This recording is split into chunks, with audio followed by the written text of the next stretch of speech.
We're live, pretty much. Probably. I'm sort of certain. So we will confirm it with decisive evidence. There it is. Very good evidence, as opposed to physics full of very weak evidence. We have very good evidence that I'm live. Okay. No, I don't need this anymore. I don't need this anymore. Oops, that didn't work. Anyway, subject. So the Jeff Yee guy did a video, and he actually mentions the Lesage gravity. So I think I will eventually play that in a few moments. But I did think of kind of another animation opportunity. So sort of the same terms. I mean, if you can make a very good animation, I don't know if I paid $30 for this one. It's probably out there. So yeah, it's a $10 finder fee for good stuff, I suppose. I know it's been done sort of with springs on air tracks, but the springs will just make it complicated. So I really want to try to do this, find this experiment done in some sort of other way. And the problem is, it's one of these experiments where you sort of have to take the friction out. So it's like the Newton's cradle thing. You need a display mechanism that has as little friction in it as possible. But the idea is, big marker. I think this one will work. Is that you have like an air track, and then you have a mechanism on the track, and it can be either kind of mechanism, a trap of sorts, where something can be controlled in terms of its being captured. So the idea would be is that you have a source, and the source can throw a ball bearing, let's say, and this loop has a switch on it in the bottom that either keeps the ball going around in a loop or it can let the ball loose. So this is a little piece of the track, and then you have something that can shoot the balls onto the track. And the idea would be is that if you have the track so it gets caught and keeps looping, that this whole piece would move in that direction, because the first move of the ball is constantly repeated. So even though all these actions, there's an up and then there's a down, there's a, this way and there's a that way, and they all cancel in some way, they don't cancel because the ball keeps going this way to start the whole thing over again. So in a way, if you really made this experiment, this is what would happen, I would argue, is that you would shoot a ball into it, it would get captured. While it's captured, this thing would move forward, and until you open the switch and let the ball loose, and then this thing would stop moving. So it would move as long as the ball was spinning, and it would stop moving as soon as you let the ball free. And the same thing would happen if you let it go back and forth. So if I shoot a ball in, trap it going back and forth, and then at some point let it go free, the thing would move until I let it go free. So it would just sort of illustrate this simple argument about how velocity or momentum, let's say momentum is the big word, and velocity are the different kinds of momentum, velocity and acceleration. So acceleration would be introducing the ball into the system, and velocity would be having the ball caught in the loop. And then it would be a new acceleration when you let the ball go. That's the negative acceleration. That's introducing or releasing a ball would be acceleration. And velocity would be when it's trapped inside. I think that's a really easy to understand way to conceptualize this idea that that's what's happening in the real world. So when something's moving, it's moving because it has those loops. Loops are a little easier to understand than the back and forth thing, but the back and forth thing does the same thing. So don't get me wrong, I don't want to close any options. It doesn't have to be a circle. It can just be the back and forth. But the point is the ball goes in and the ball doesn't come out. If you let the ball come out, the thing stops moving. You keep the ball, it keeps moving. It's that simple. And that's how momentum works. Anything that has any, in terms of a material bit, an electron, proton, neutron, atom, human being, rocket ship, anything made of matter, by the definition of matter, not force bits, not light or some other radiation. That's how it works. It collects stuff moving. And the stuff moving doesn't really have a hard mass, in the sense that it doesn't have mass in all directions. It only has mass in the direction it's moving. So I've sort of pointed that out about photons. Photons have no mass up, down, left, right. They only have mass forward. And obviously can't have any backwards. That's their only profile in the universe. And that's what mass is having a profile, having a, I'm here. Where a material bit is doing this. It's moving in all directions all the time. It has reality in all directions at all times, because it has little bits inside of it that are moving in all directions all the time. So that's why it's solid and hard. From all directions, it does the same thing. It's because it's radiating pressure in all directions. All right. So that's probably enough of a premise. So if you can find any good animations of this basic concept that energy goes in, it gets trapped, the entire thing that's holding the loop mechanism, the device that captures, moves until the device lets the little ball bearing go, until it releases the momentum it trapped. So if you can think of, or you want to do an animation of such a thing, again, I'll promote your channel, and if you have a PayPal, I will solicit contributions to your contribution to physics in terms of making it more understandable, the fundamental concepts that exist. All right, so I think that's probably enough of a premise to do the Jeff Yee video, which, you know, I really found annoying, but, you know, nothing I can do about that.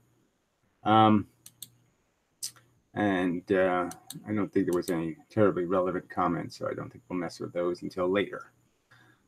Yeah, I think that's just it. Yeah, I didn't watch the very end, so we can both watch that together, I suppose. And I suppose it would also be a time-saving feature. Come on. The fundamental forces. I probably shouldn't play this early part because it's a little bit simplistic, but might as well since I'm here. It'd be fair to the whole video and such.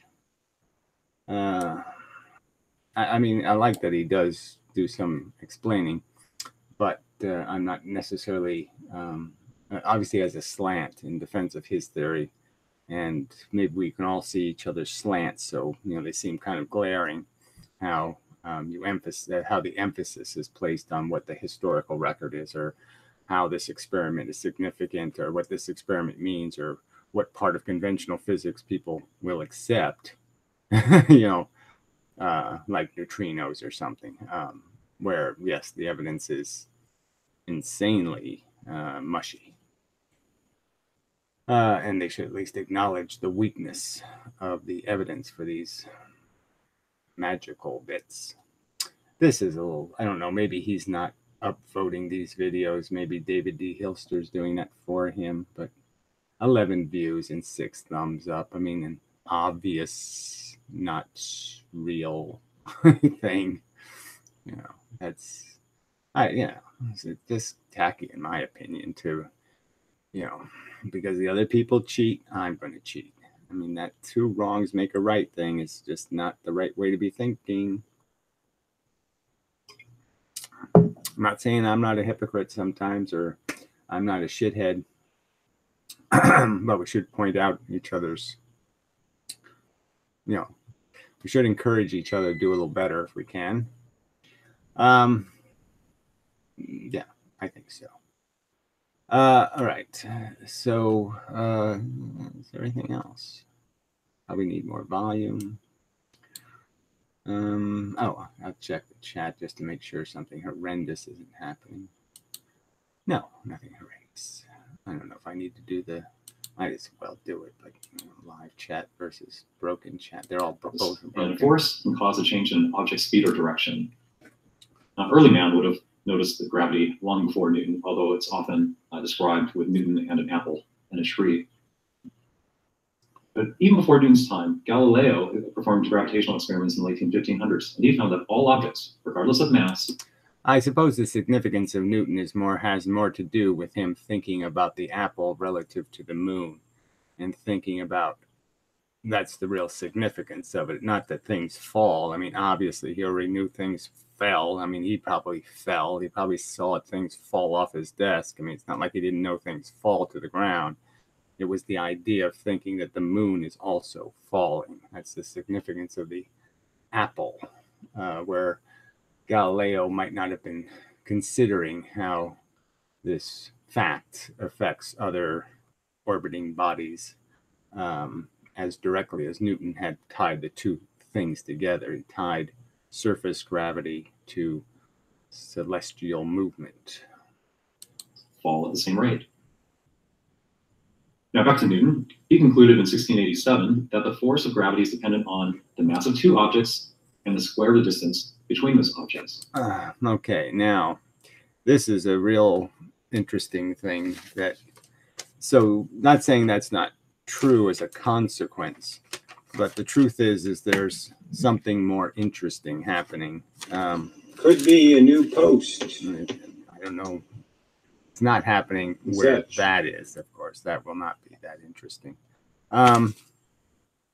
So gravity, as I've tried to explain a few times or point out, the gravity you're in when you're interacting with something isn't provoked by the gravity you're creating.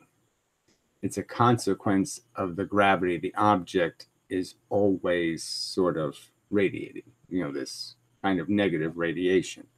So the way to understand it again is in this momentum way, and to understand that the Earth, let's just use the Earth as an example, there is, we can recognize, I can make this argument that there's a bunch of this external pressure, but the thing that needs to be understood is that the external pressure is converted into an internal pressure, and that internal pressure is a stored battery condition. It's pressure taken out of the world before anything even shows up. Okay, so before, let's say we're going to put the moon in, we're going to insert the moon into our orbit. Before we insert the moon into the orbit, the Earth has already got moon kind of gravity. I mean, it already has the gravity of its total mass. And that total mass is that it has a whole bunch of stuff that's moving towards the center. And it's moving in opposite directions, but both directions are held as actual pressure. So it's like it has caught a ball bearing in a loop going this way, and it's caught a ball bearing in a loop going this way. And both of them are still inside the Earth.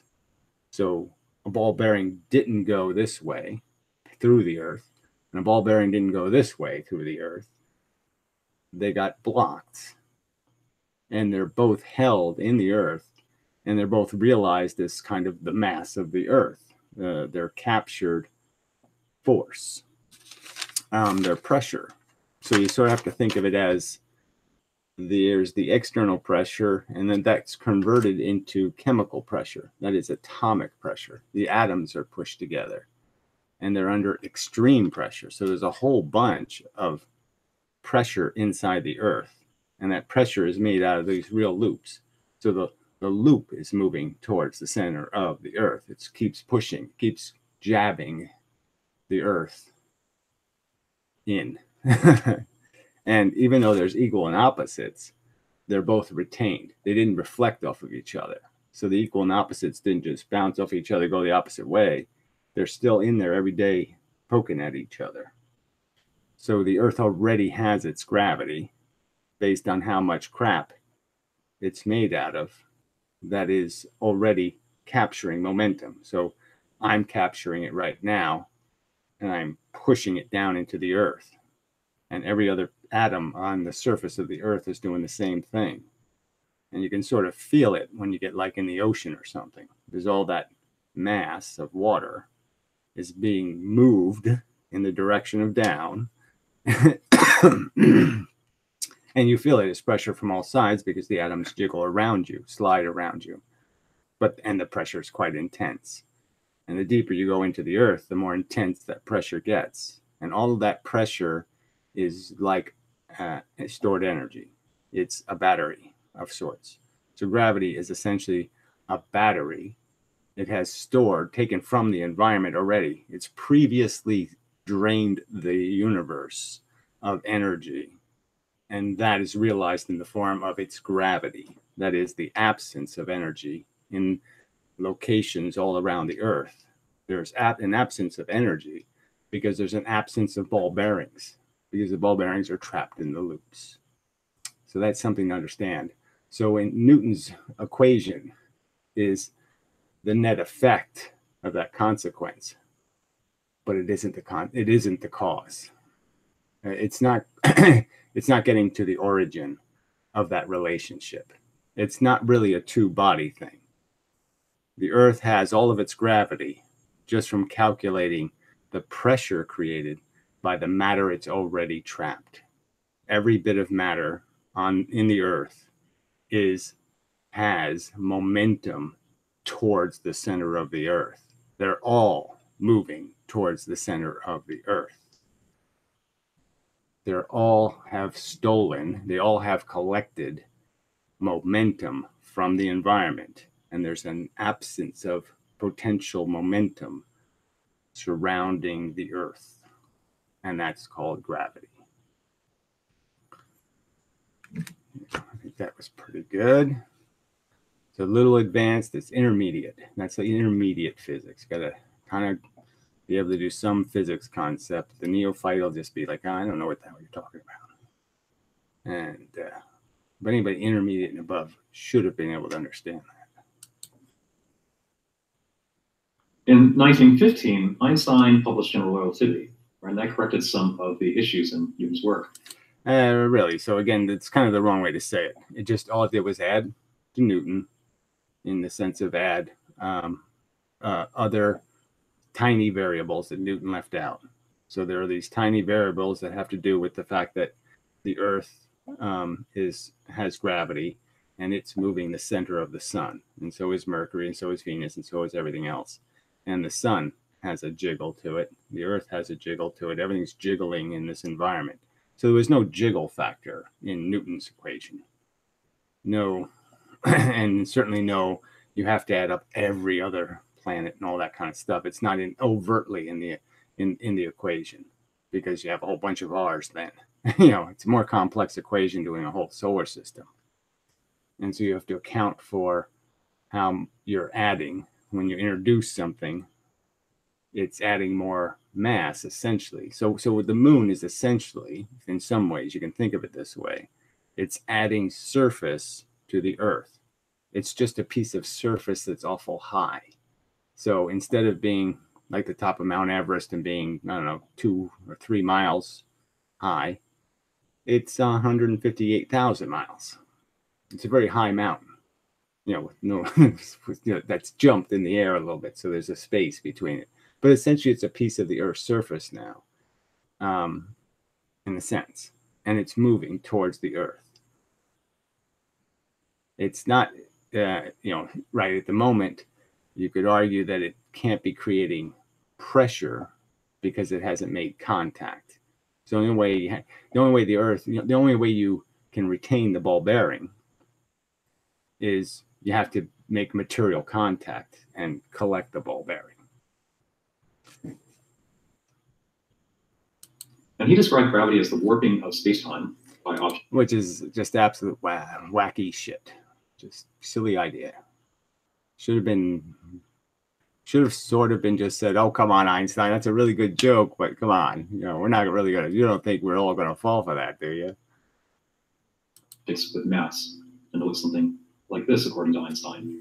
It doesn't look anything like that. So that's the other thing, according to Einstein. It's obviously a convergence. What it looks like is a vacuum cleaner in the center of objects. and the vacuum cleaner is pulling in space from all directions. So it doesn't look anything like this. It can't look anything like that. It's not physically possible because it has to function in 3 dimensions and it has to work in a complete 3-dimensional spherical world. Can't do what this silly drawing illustrates. The silly drawing is a silly drawing. It's a silly analogy that has very little to do with the truth, which is vacuum cleaner, infinite vacuum cleaner. The curvature of spacetime. Now, in 2015, scientists observed what is believed to be gravitational waves. Another pile of shit. Just complete garbage. Theoretically silly, made of physics that nobody ever analyzed, a kind of physics where you can convert actual physical matter into that bent space crap, or vacuum cleaner. And there's no theoretical reason to believe that you can convert physical matter into the gravity. Silly notion. Never proven, never demonstrated, never argued, just accepted. So they could claim something that theoretically doesn't have any good solid foundation. They had to make it loud enough for us to hear it. And the only way they could make it loud enough is they had to convert 3 solar masses of energy, huge amount, the whole sun burning for, say, 10,000 years, or no, when we're talking about 10,000, the sun burning for 6 billion years. 3 of those, 6 billion years of sun energy. No, it's not even sun energy, because the sun is only consuming a tiny fraction of its matter. So I can't even explain to you how much energy it is to turn all of the sun into energy, but it's a preposterous amount of energy just to do 1 solar mass. 3, and it didn't affect anything else in the universe. So it's technically the loudest possible noise you could make. You're blowing up an insane amount of matter, and somehow it didn't disturb anything at all. Just shook the earth a little bit. No big deal. Complete nonsense. And can be defined perhaps as a ripple in spacetime. But one thing, yeah, it's whatever. Perhaps blah blah blah blah blah blah. This is rubbish. I mean, this is a silly. You're just taking garbage history, just fake science, and just, oh, this is the fake science, and this is the premises we're going to deal with. They're false premises. They're weak premises. Why are you highlighting them as real functions? that remains undiscovered is a theoretical particle called the graviton. And that's the particle that accounts for gravity in the standard model. When it's elusive and is yet to be found. Yes, because it has no, it's not rationally functional. I mean, it's doing something silly. So it's not really a particle, let's understand that. And it's causing attraction. So obviously it's impossible to think about, yes, you throw the baseball at, and the baseball causes the thing you hit to move towards you. I mean, that's exactly what it's saying, and it's silly. You know, that's why they can't find it, because it's silly. Now, for an explanation, we're going to go back in time again to 1748, when... Yeah, so you should have gone all the way back to Fadio, because it's really his work. And it really doesn't matter, because it's such a simple idea that almost nobody's name should be on it. It should be just called something all by itself as push gravity, because that's how it's just that simple. And it's, if you think about the analogy I've provided you, this okay, capturing device, you can, it's just so easy to understand that if the ball bearing is caught in a loop inside of one of those balls, then it can't get to where it would have hit. And so there's more ball bearings hitting one side than it can hit the other side. And that we know the ball bearings are real momentum, and the momentum will be exchanged. So if they've captured momentum, then they can't, there's going to be an exchange deficit. They've taken something out of the environment. They've taken an equal system and made it unequal. Obviously, things will move from high pressure to low pressure. I mean, it's just so simple. Lesage proposed the push theory of gravity to explain Newton's work. And despite attempts to resurrect the theory, it never really got anywhere. Okay, it did get somewhere. And again, this idea of attempts to resurrect the theory, Lesage was resurrecting it. All right, from the previous discounts that were based on stupid arguments like things will get too hot because the little bits will break into pieces, the ball bearings will break into pieces. They really hadn't quite got this whole frictionless thing in the nuclear level. They didn't know anything about electron, protons, and atoms. So they really didn't understand that this stuff is functioning in space and where there isn't any fragments of asteroids and there aren't belts around things and there isn't all this mess that's very kinetic and the momentum exchange is complete, like the relationship between a photon and an electron. It's always the same. This little quantum mechanics is defining the fact that there's no leftover bit, no remainders, no fragments, no bullshit. It's either all or nothing. And so, this is, and the other discount was exactly the thing fixed by understanding how if you make this loop frictionless, all right, then you have a reason for things to keep moving because they have actual engines inside of them. They have actually captured something that keeps going this way, this way, this way, this way, this way. See, the loop is all neutral. The loop is zeros out. The loop equals 0.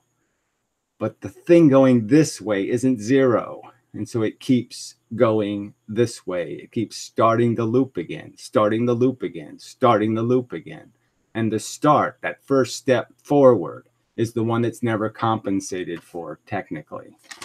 It's outside of the conservation of the loop.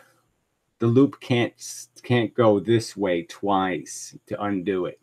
So the extra bit going this way is compensated by one bit going this way, and that's it. You can't undo its next turn. The next turn it pushes forward, like going back and forth. If you go forward in, that forward in bit won't be compensated for with the going back bit because we know the forward bit's going to bounce off. It's going to reflect.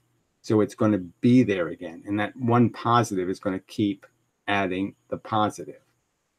The rest of the system turns into a net 0. But that initial in is repeated and repeated and repeated and repeated until you let it go. All right, I think that's enough of that.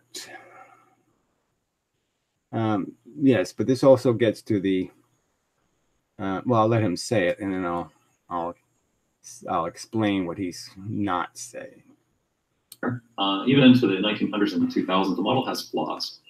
Okay, it doesn't really. He says that the model has flaws in red type. It only has, there's claims of flaws. There's no proof of a flaw. So Feynman says, well, if you're running in the rain, more rain hits you in the face than hits you from behind. Yeah, but what if I'm not running in the rain? What if I've captured a bunch of ball bearings going this way in little loops? Okay, then I have more energy than that rain. I have an ability to run against that rain because I have an engine that's pushing me. It keeps going this. So I have more force than the raindrops. So I'm going to keep moving. Really not complicated. And it sort of explains why to go extra speed, you need to add extra energy. Because the more, and you have to have ball bearings to compensate for the extra ones you're running into. But you always, this energy forward, the ball bearing you captured will always be as a quantum contain more momentum than the thing you're running into.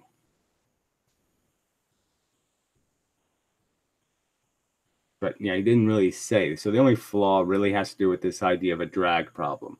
Now the irony is, in his theory, he's not going to account for his drag problem. So he's going to use their premise and pretend that he's overcome the flaws when he's not going to do that. Just like rope theory isn't going to fix the drag problem.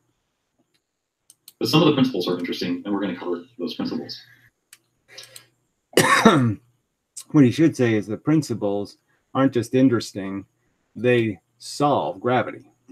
So a push theory solves the gravitation discovery issue. I don't know why the word discovery is there. It's not needed. What it solves is the energy issue. Okay, the push theory explains where the energy comes from. Why does the Earth move? Why do magnets move into each other or magnets move apart? What is moving them? The particle push theory the push theory explains where the energy comes from. Outside. Not inside, outside. And Jeff is arguing for a theory where the energy still is inside. So there's some little magical kernel of energy going inside every atom, pushing, well, every electron, every whatever his elemental bit is. It's a jellyfish making energy constantly, flapping. It's a push theory, and the push theory solves the graviton issue, which again hasn't been found. But one of the issues with graviton is that as the carrier particle of gravity, it has to communicate with all other particles. Every particle has to communicate with other. No, it doesn't. So again, I don't even know why he says something like that. There's absolutely no obligation to communicate with anything. A bullet doesn't need to communicate with anything to hit you in the head and bore a big hole in your head. And if you had a little loop to do inside your head, like a little titanium loop, and the bullet could hit the titanium loop, well, then all the bullet would do is make you keep moving backwards, until you let the bullet out, and then you'd stop moving. But then you'd also be dead. Particles about here I am, here's our distance, and maybe we should be attracted to each other. How does it? So again, it's none of this stuff about any of that crap. It's purely the big thing captures the little things as force. The big thing collects the ball bearings, and when it collects ball bearings unevenly in directions, it means it collected more ball bearings going this way than this way. It means it will slide. Okay, in the frictionless environment, it will slide in the direction where it has collected more bullets. That's simple. Really do that, and where does it get the energy to do that? So that's one of the issues with graviton. All right, so where it gets the energy is idiotic because the gravitons have the energy. So it's like saying, where did the photon get the energy? Well, the photon got the energy because that's what it does. It moves the speed of light forever and just bing, bing, bing, bing, bing, bing, bounces off shit. Gets caught in loops, gets caught between ping pong paddles. That's all it does. So it doesn't have to, we don't have to account where that energy comes from, because we just say it appears to be intrinsic. Photons never look tired. They never do anything to indicate they ever stop. And there's no real indication they just poof into existence. So why don't we just recognize that from our perspective, we know they can last 15 billion years. They can go from 15 billion light years away. Those photons get here. And nobody really thinks that they, get flat tires and call Uber and say, I need to be picked up and I need to get me to the Earth really fast. Yeah, they don't have any problem. They just keep going forever till they hit something. And the something would be some kind of matter bit. So as a push force, it looks something like this. It's a shading effect where unequal forces push two objects together. Right? So imagine a stronger force on one side on the left and also on this side on the right. And in the middle, there's less of a force. Right. So let's understand why there's less of a force in the middle. It means that little blue bit, okay, these little round things, had to collect it. So they captured that force, and it's in the form of pressure inside that bit. So it's trapped, and it's trapped as a thing going poking this way. Poke, poke, poke, poke, poke, poke. It's going to keep poking until you let it go. So it just keeps poking the blue bit inside. It just keeps making pressure. Go, go, go, go. It keeps saying it. Go, go, go, go. Till you let it go. It just keeps saying go, go, go, go, go. That's acceleration. Well, it's velocity once you've captured it. And so that's why there's less bits in here in the middle. It's because the bit is stuck inside of the other thing. It's stuck in the blue shit. Okay, so it's not just a matter of a shadow. It's a matter of the step before the shadow, which is the consumption of the momentum. So that's what's being consumed. Material objects consume momentum from the environment. The force bits, the photons, the radiation of all form, including the graviton. Why? Because it's absorbed by mass. There you go. And so, of course, there's a shading effect, and these objects are attracted. Let's understand, when we say it's absorbed, we're saying its momentum is absorbed. That means it had to move.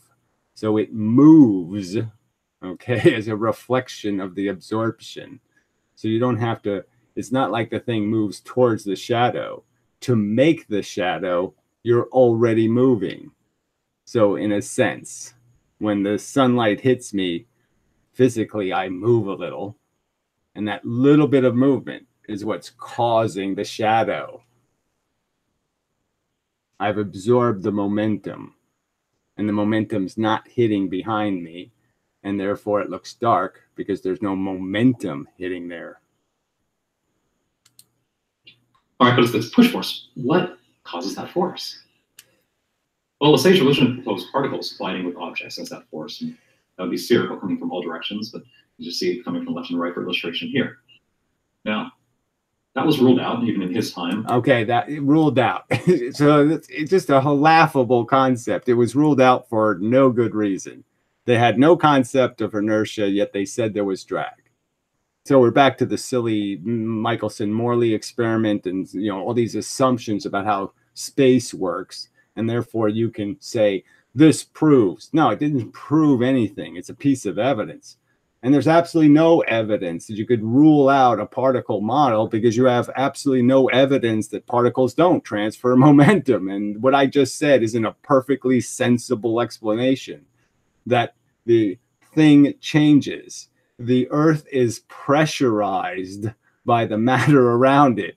It's changed. When it gains these little bits, when it absorbs them, it is physically changed. And the heat of the Earth and the pressure as you go deeper and deeper into it is an obvious reflection of that absorbed change, that collection of particles, little particles, photons.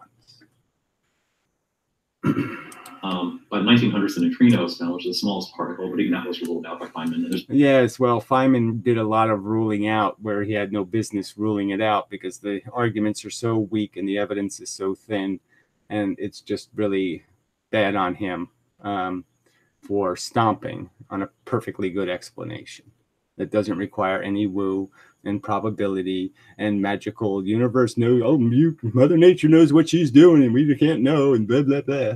I mean, screw all that shit. It's really simple, and they made it seem complicated. And that's all they did.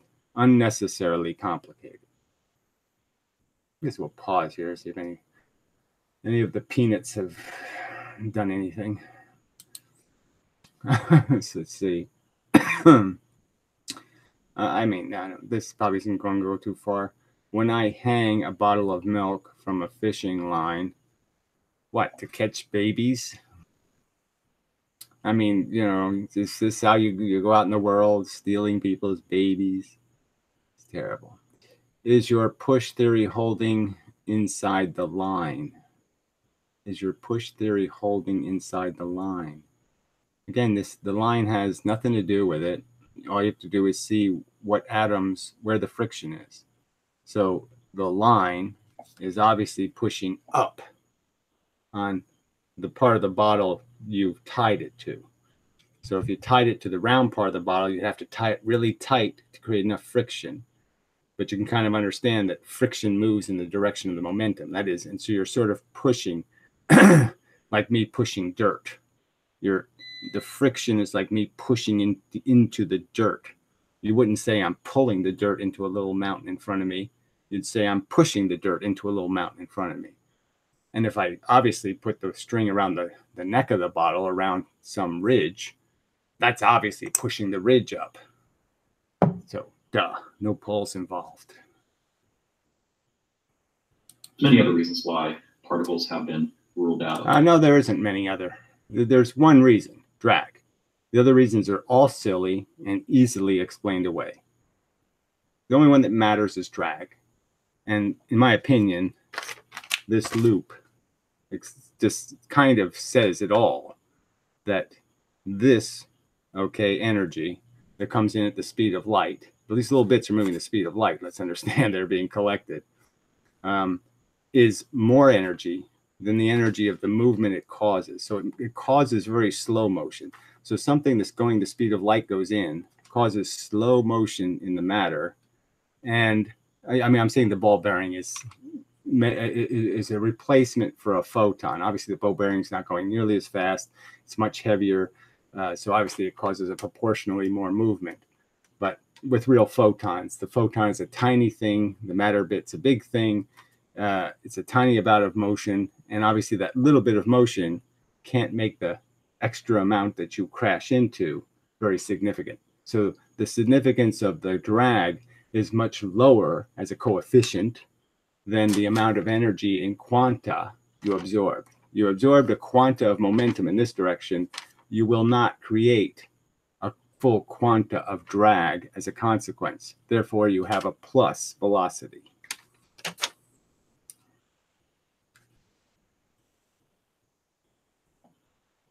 I mean, it's that simple. That's still intermediate. I mean, I know somebody who doesn't really understand anything is still going to be, I don't get it. But this is like, you know, a smart 8th grader should have been able to follow that. I'm not going to cover all of those here. You can Google it instead. Yes, you can Google the Sage gravity and to read the same tripe.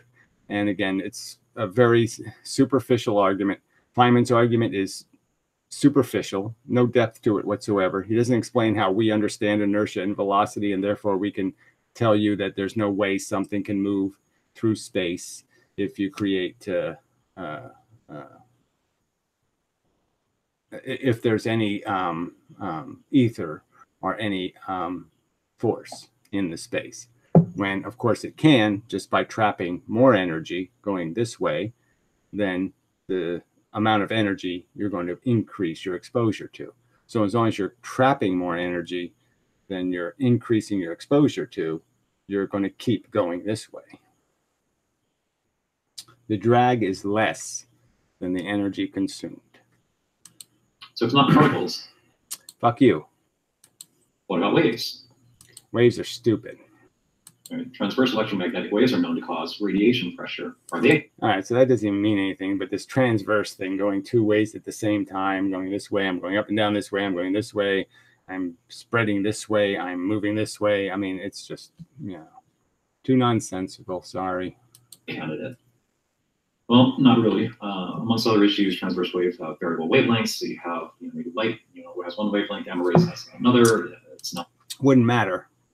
So in that sense, I think that's a bogus argument. So he's basically saying that somehow the wavelength would create uneven pressure, and it really wouldn't, because we're talking about a net product. So all you get really is just shutter. So yes, you could have ultraviolet and infrared and all kinds of radio waves. They can all be part of an energy system. And the rule is just that, yeah, it all works out to the same amount of energy. But any one moment, you might be hitting more ultraviolet, or you might be getting more infrared from this way, or you might get more, but all that wouldn't matter. So it really wouldn't matter that it comes at different frequencies. Consistent, you know, what would cause it to be perfectly spherical? There's many different reasons why electromagnetic waves are. No, it wouldn't problem. No problem. Light bulbs do the inverse square law quite well. Light travels exactly, it diverges at exactly the right ratio. It works perfectly fine. So light models gravity. If you thought about the light hitting you as being an attractive force, like I want to go there force, it's functioning exactly like gravity in the same relationship, you know, 4 times half the distance, 4 times the, you know, the hand moving at half the distance is 4 times smaller here than it was here. So light's doing it, you know. So I just think this was this was just, you know, this is very easy just to say it and put little red lines through things and say, oh no, we've killed that. No, you didn't really do it. You didn't kill it at all. You're no headshot here, no nothing. You're just claiming a victory that doesn't exist. Also ruled out. But what about longitudinal waves? And it would have to have a constant wavelength. There's no such thing, you know, I think by definition, as a longitudinal wave. So I don't think it means much. You know, because it's spreading the force. It's obviously can't be frictionless if it's longitudinal and spreading. It's going to run out of energy. All the one issue with electromagnetic waves. Now, longitudinal wavelengths could satisfy the conditions and would look something like this, right, where you see that shading effect in the middle is just described with. And again, it would look exactly the same way with waves that had variable frequencies. The net product would be exactly the same, because all you really have to do is overall, it's the same amount of ultraviolet energy on both sides and the same amount of infrared. It just comes at a different rate, but there'd be no conservation issue. Lines, it just means that the longitudinal wave amplitude is smaller than it is on the exterior sides. All right, so that would work. Problem is we traded, you know, so one problem, but we traded for another, which is, what are those waves? Longitudinal waves. Right. Well, your whole theory is dependent on something that's a problem, which is this stupid ether that has to do all this waving or vibrating or carrying of energy. And the problem is for the thing to carry the energy, you have to first put the energy in. And I think you're dead in the water in the sense that where'd the energy come from?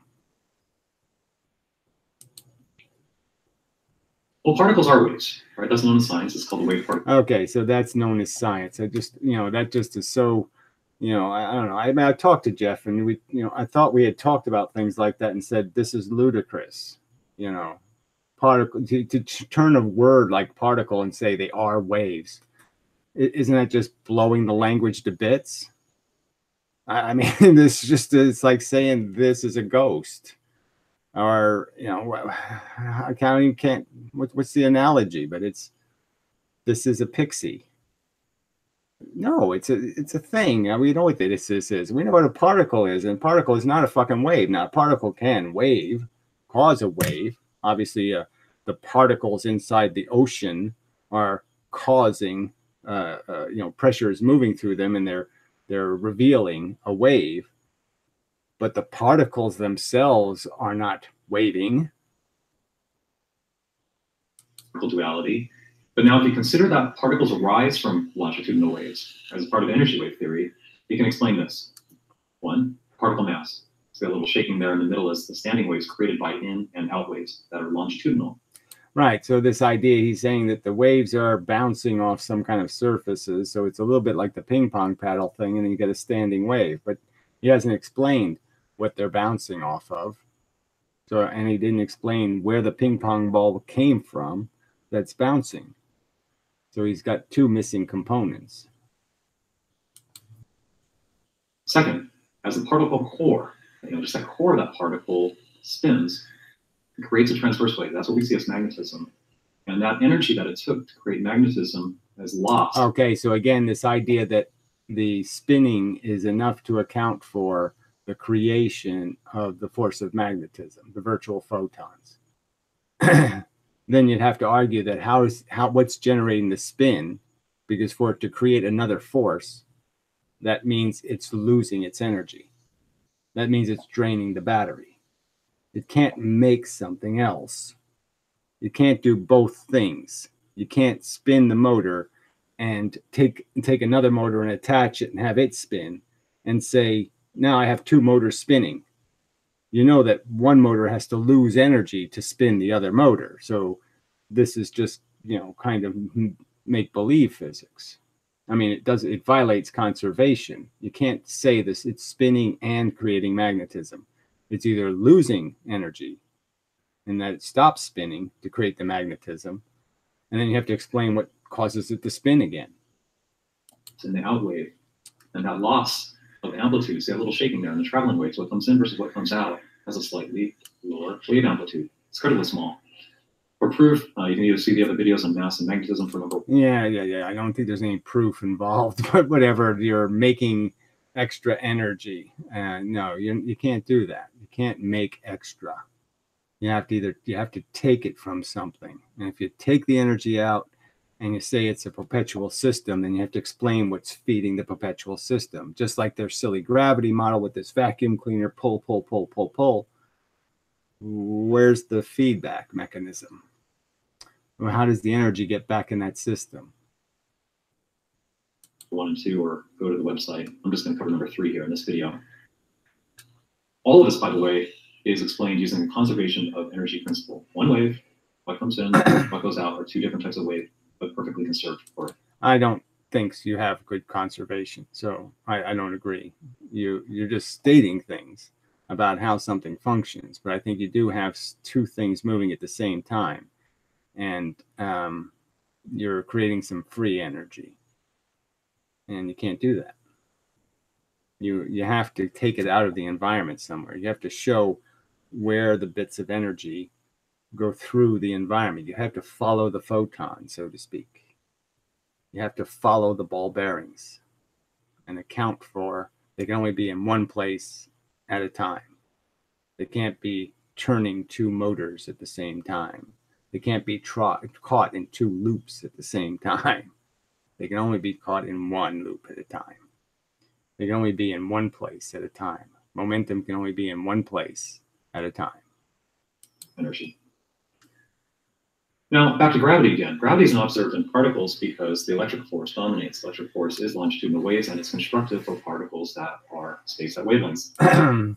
So again, he's using the word particle when he's saying before they're waves, and so again, it's this whole messing up of the rules. It's like taking the propeller and calling it the agitation of the water, and they're blending the 2 into the same thing, so you can lose sight of what's a propeller and you lose and what's a wave, and there's no, they're breaking the continuity of those systems so they can seep the illusion of free energy out of them, and so that's why that's the argument here.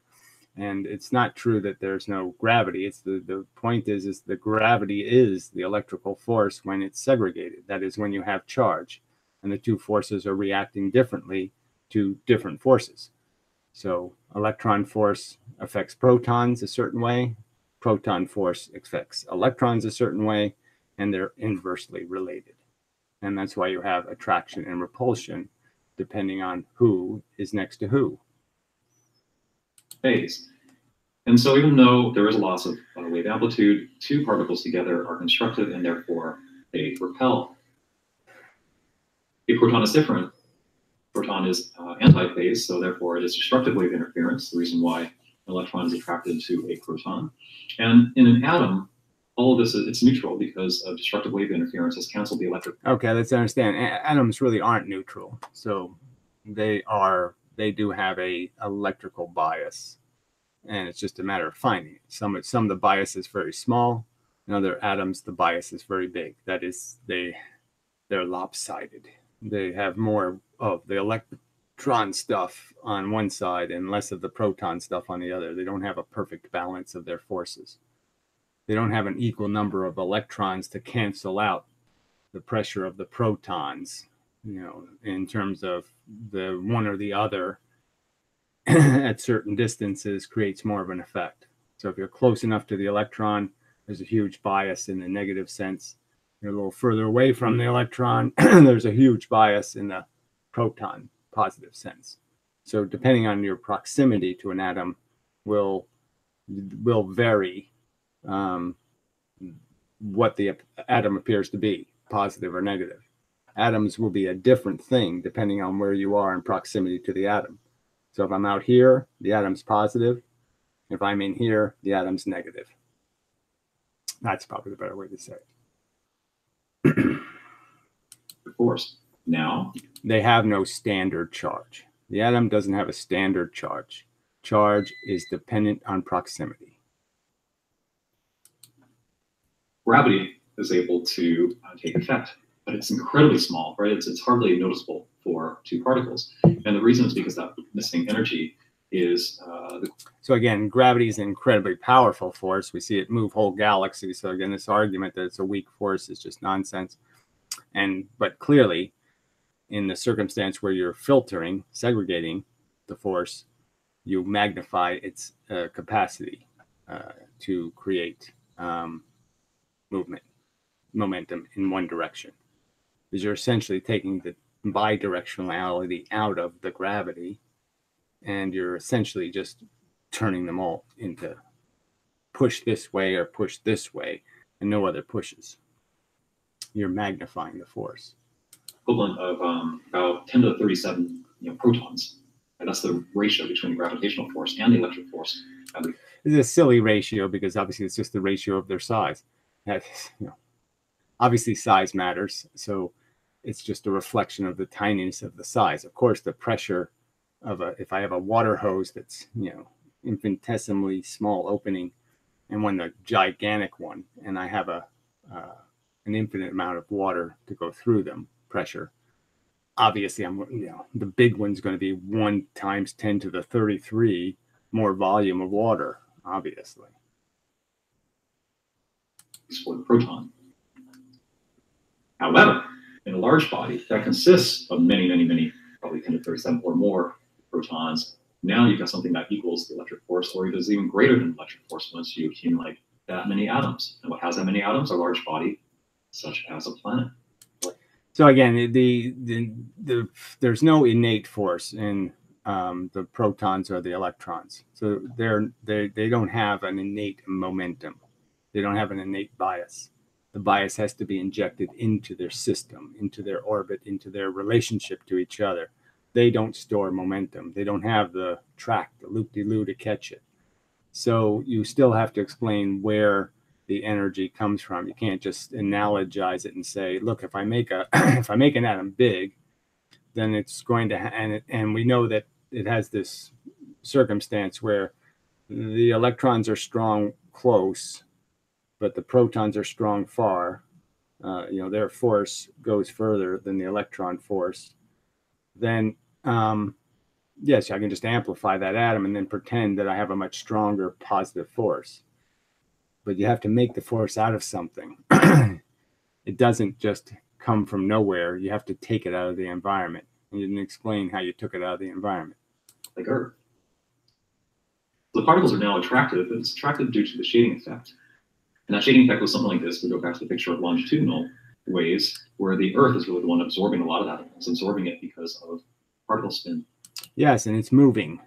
So you made the guy move, but you didn't make the Earth move. The Earth is going to move towards the guy a little tiny bit also.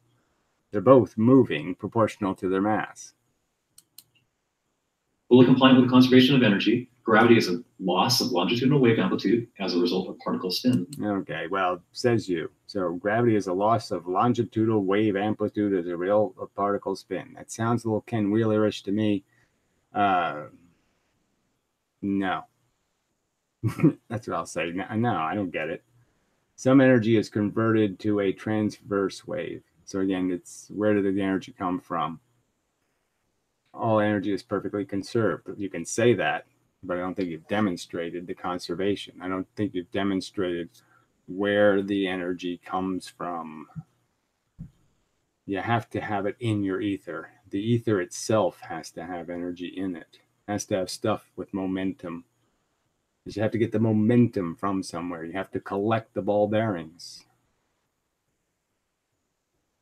Because some of that spin is converted to a transverse wave.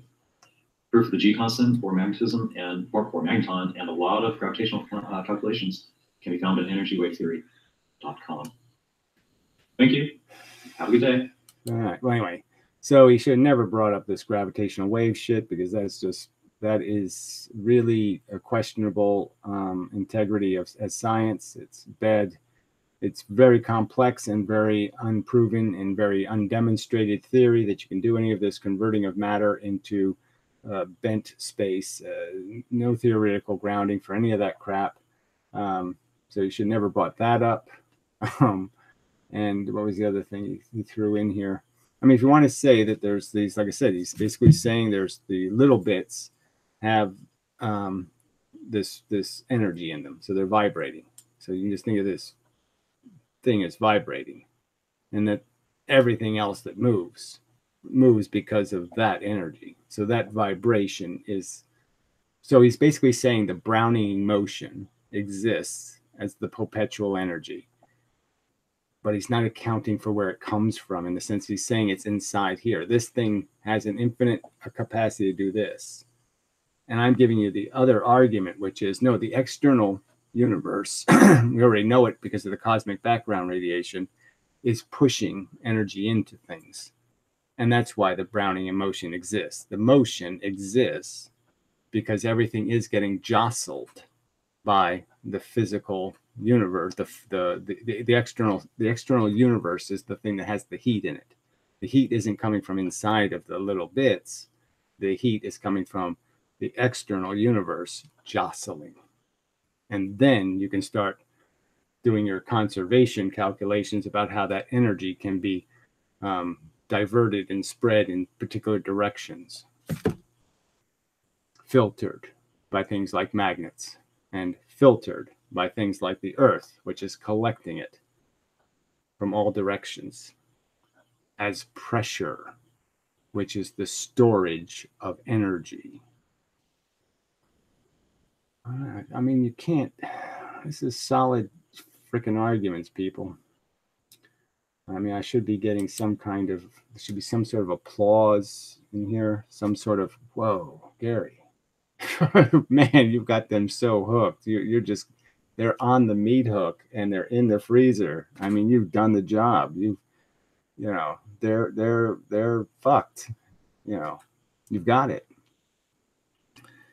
And I don't know how anyone who's got a good high school understanding of physics can't understand what I just said and pointed out and illustrated and say, yeah, that sounds so much better than this silly Heisenberg, things don't know where they are, things poof into existence, the things hit antiparticles and annihilate, blah, blah, blah, all this fucking garbage.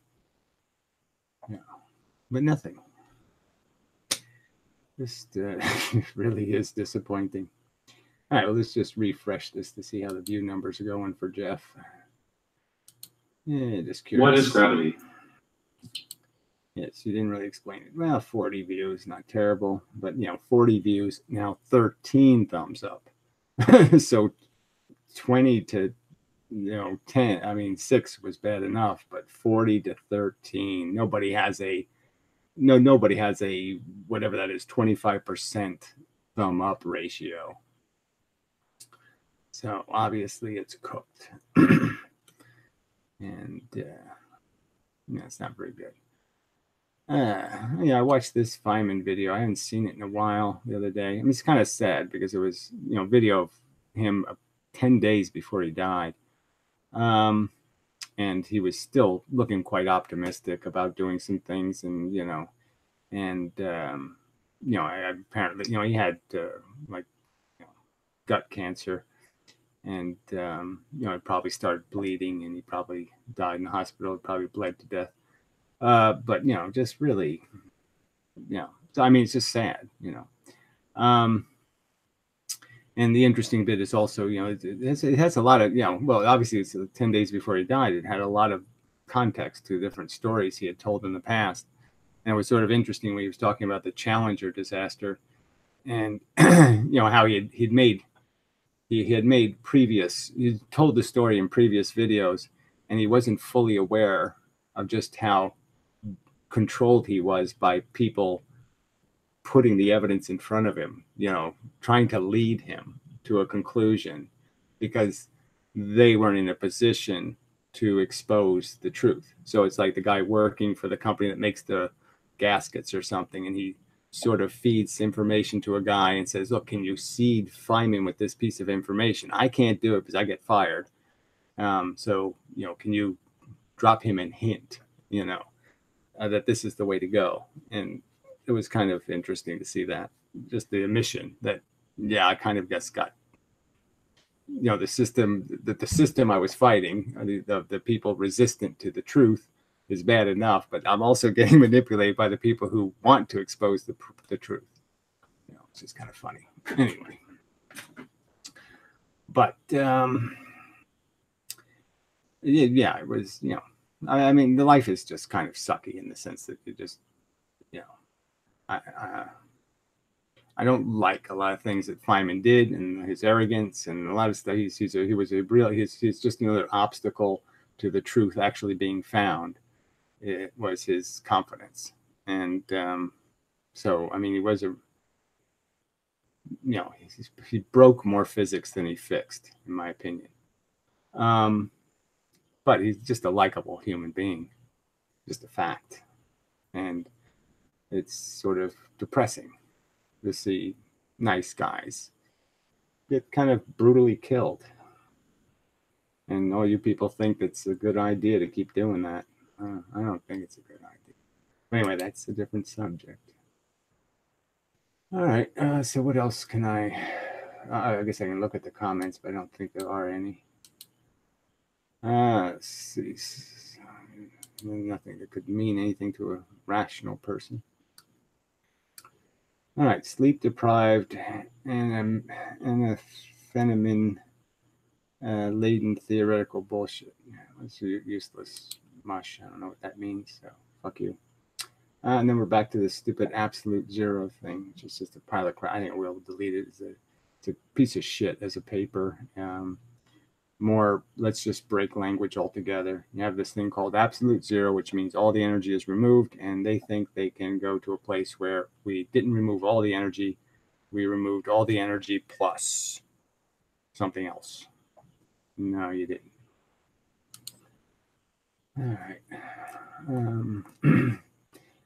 So, yeah, I gotta get the email address of this Benjamin Drake guy, I guess, because again, to send me his animation thing in some kind of form. But anyway, that's for another day, maybe.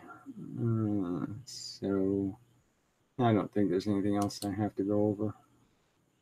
I mean, I think I've, you know, like I said, this is, it was sitting there all the time, this simple argument. You know, I guess I could draw it a little better. And I don't know why it was so hard for me to realize that these are all systems, you know. And if you make systems, you know, that you can just see that it has to travel through the system. You know, it has to start from one end, you know, and it goes into a system, and it can stay in the system. And while it's staying in the system will take its momentum and keep moving. And then when the system lets it go, then it stops moving because it let go of the extra. The extra pressure is now released. It's no longer having an effect, and this will no longer be moving.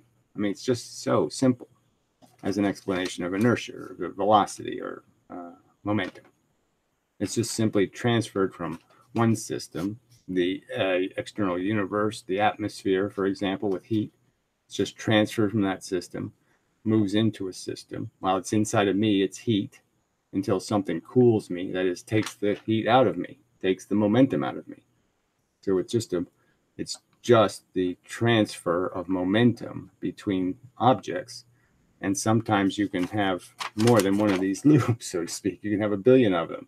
You can have a loop that caught energy going this way. You can have one caught some energy going this way, caught energy going this way.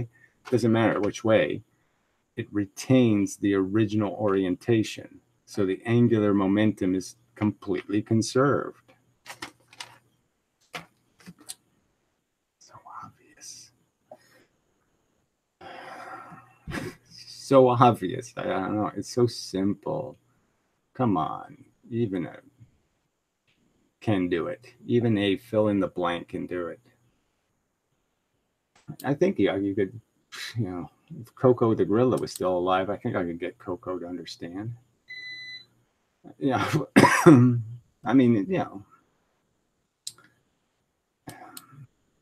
Yeah, I think so. like clothespin. You know, I could take a clothespin and I could sew clothespin on a piece of paper. Pressure, pressure. See, look, it's making pressure. And I could put clothespin on her finger, and then she go, ow, ow, ow, ow, ow, ow, ow, ow. And you keep feeling the ow, ow, ow, ow, ow, ow, until you take the clothespin off. Then all of a sudden, no more ow. Clothespin on, ow, ow, ow, ow, ow, ow, ow, ow. Clothespin off.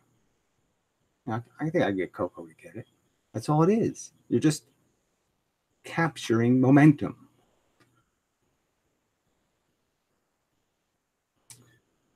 All right. I like this thing. Yeah, no comments. Yeah, well, okay. The way it is. This is too early in the morning or something for some people. 12 viewers. Yeah, not too good. All right. Well, maybe I'll do another room later or something. Maybe there'll be something else to chat about. But I thought this was a very good observation on my part. Another piece of good work by me. Unfortunately, there's just nothing, nothing. I keep throwing great punches, and there's no acknowledgement. Hey, great punch. Nothing. Greetings. Yeah, well, greetings, but I can't buy anything with that. Well, the titles, the video has a title, and I've already done the whole thing. There's just no point in saying what's today's topic to me. I mean, sorry, you showed up late. There's no point in me just repeating the whole video, is there? I mean, should I really just hang around for another 15 minutes and explain the whole video to you? I don't think that would be a good idea.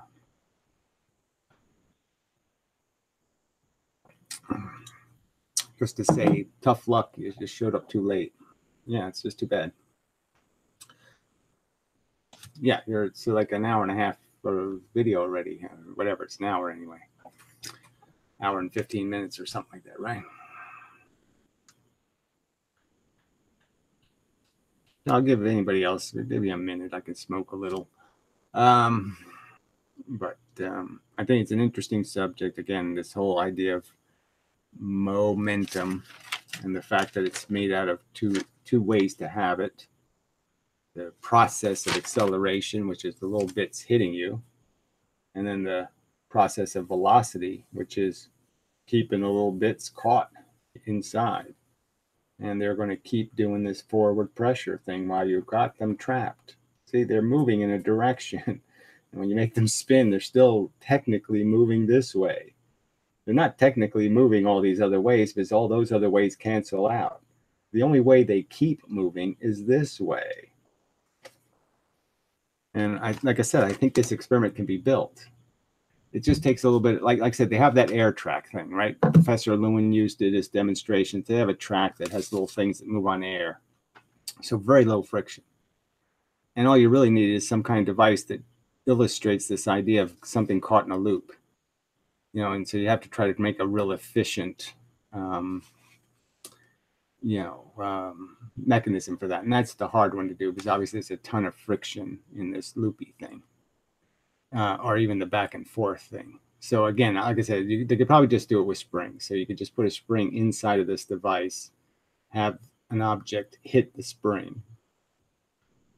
But see, yeah, releasing the pressure is just so difficult with a spring that, because now you have to have the spring release another ball bearing. And those are going to be very frictionless. You're going to lose a lot of energy in the conversion from the ball bearing hitting the spring and the ball bearing pushing the spring. But maybe magnets, you could do it and save some, conserve more energy. But all you're really trying to do is get the ball bearing to come in, go back and forth, or go in a loop. And that'll illustrate that when it goes in, this whole block will keep moving until you let it go out again. So you let the force hit a ball bearing out, and then it will stop. And that's the truth. That's real physics. So, like I said, if somebody can animate that, I think the animation will be good enough as a description, even just a simple GIF, no precise mathematics, just the illustration of the fact that this is what it would look like. And I don't think anybody can argue that that's exactly what would happen if you could build the experiment. If you could build the frictionless experiment, what I described is exactly what would happen.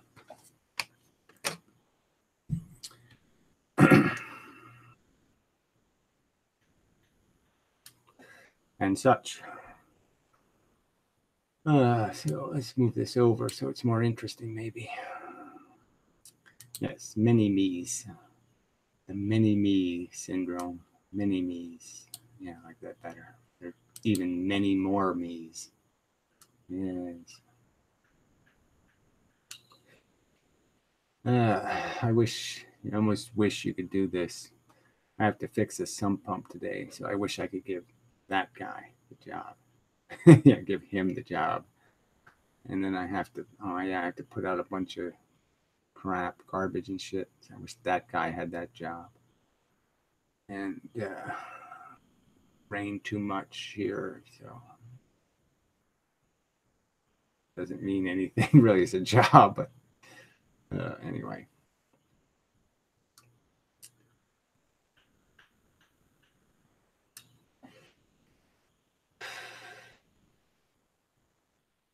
Yeah, so it is cool. It's cool. The time delay is cool to see too. Oh, but it's not that bad today. Computer's working pretty good. But yeah, I could do the loops, and the loops will all be a little bit off, sort of illustrating the conservation.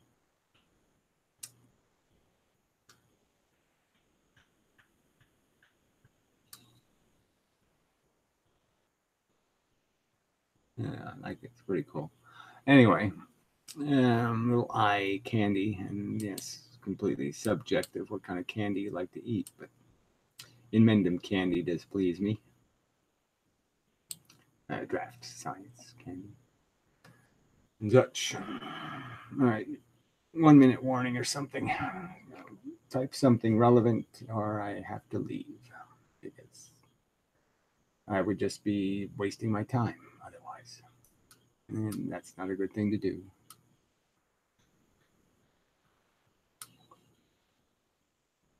Inmendum candy should actually be a thing. Yes.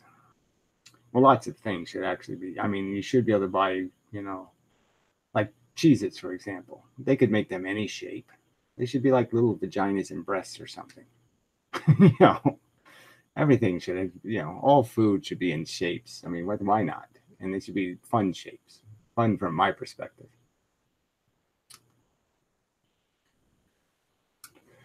I don't have anything relevant to say. If no one shows up, I'd recommend stopping the stream. Yes, that's what I will do. So thank you for the recommendation.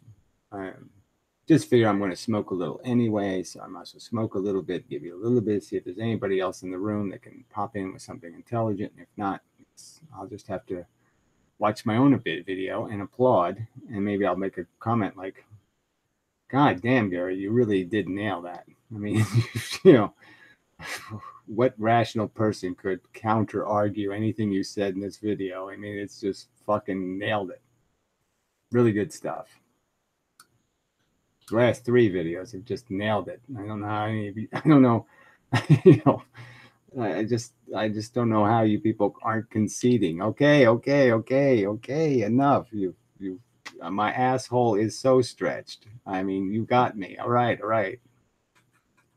I mean, you really should be saying no mas by now.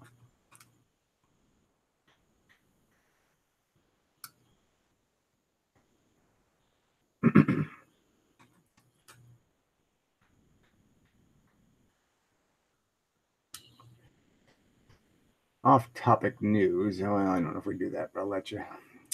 Made a new F list yesterday. Your content helped. Made a new F list yesterday. Your content helped. Oh, okay. You've been converted. Excellent. I mean, I'm sorry. My condolences, but obviously, it's the right thing to do.